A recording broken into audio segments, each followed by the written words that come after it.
जय श्री राम। सभी राम भक्तों को बहुत बहुत बधाई और शुभकामना कि 22 जनवरी को अयोध्या के नवनिर्मित मंदिर के गर्भगृह में माननीय प्रधानमंत्री द्वारा एक नए इतिहास को रचा जा रहा है और रामलला की प्रतिमा का विग्रह का प्राण प्रतिष्ठा हो रहा है।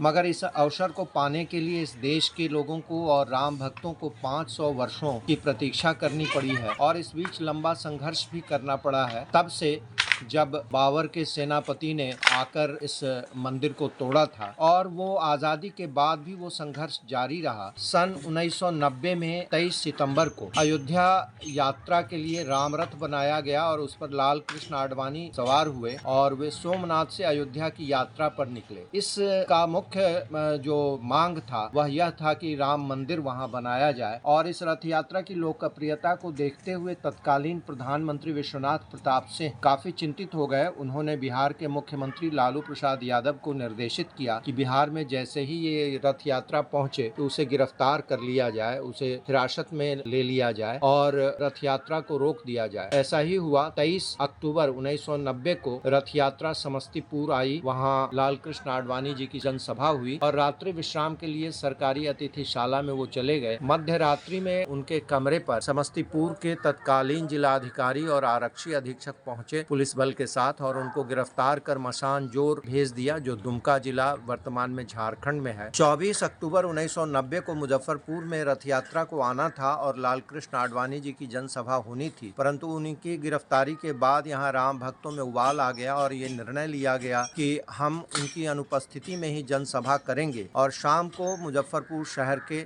मोती झील स्थित बीबी कॉलेज के मैदान में बहुत बड़ा जनसमूह इकट्ठा हुआ और स्थानीय हम सभी नेतागण उसे संबोधित कर रहे थे। इसी बीच मुजफ्फरपुर के डीएम और एसएसपी मंच पर चढ़ गए और उन्होंने घोषणा की कि इन 14 लोगों को जो मंचासीन है इन्हें गिरफ्तार किया जाता है, जल्दी मैदान को खाली कर दिया जाए वरना सभी लोगों को गिरफ्तार कर दिया जाएगा। इससे आक्रोश और बढ़ा और पुलिस और राम भक्तों के बीच में संघर्ष हुआ। इसके बाद हम लोगों को जाकर हाजत में बंद कर दिया गया। पूरा मोती झील मार्केट राम भक्तों से भर गया। जय श्री राम के नारे से गुंजित होने लगा। हम लोगों को जेल भेज दिया गया, जहां पहले ही से आडवाणी जी के साथ चल रहे कई सांसद और विधायक को भी भेजा गया था। वहां हम लोगों की एक विशेष सभा हुई और हम लोगों की बैठक में ये निर्णय लिया गया कि यहाँ भी जेल के अंदर हम सभी आंदोलन करेंगे। प्रत्येक दिन सुबह में हम लोग हनुमान चालीसा का पाठ करेंगे, दोपहर में रामायण का पाठ होगा और उस पर व्याख्यान भी होगा और शाम को राष्ट्रीय स्वयंसेवक संघ का ध्वज लगाकर उसकी शाखा लगाई जाएगी और शाखा को संचालित करने का दायित्व उस समय के बिहार प्रदेश भाजपा के अध्यक्ष कैलाशपति मिश्र को दिया गया। लगभग 150 हम सभी राम भक्त वहां काराधीन थे और इस तरह जेल के अंदर भी आंदोलन प्रारंभ हुआ। 30 अक्टूबर को कार सेवा हुई अयोध्या में, परंतु लाठीचार्ज होने के कारण अशोक सिंघल जी और कई बड़े नेता विहिप के वो घायल हो गए, जिसके कारण कार सेवा को स्थगित कर दिया गया। पुनः 2 नवंबर उस दिन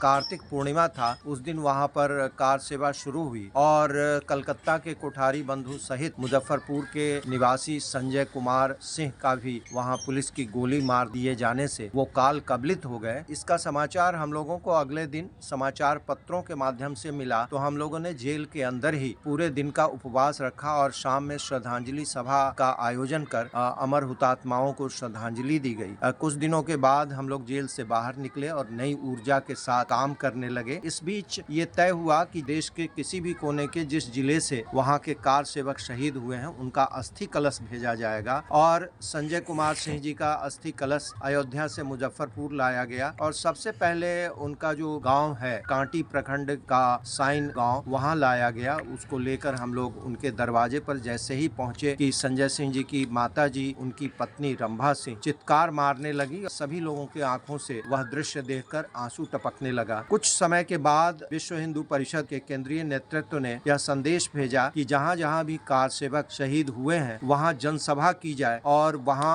अनुदान राशि भी दिया जाए। मुजफ्फरपुर में जनसभा के लिए उस समय की फायर ब्रांड नेत्री साध्वी रीतांभरा जी को भेजा गया और मुजफ्फरपुर शहर के बीबी कॉलेज स्कूल के मैदान में प्रचंड जनसभा हुई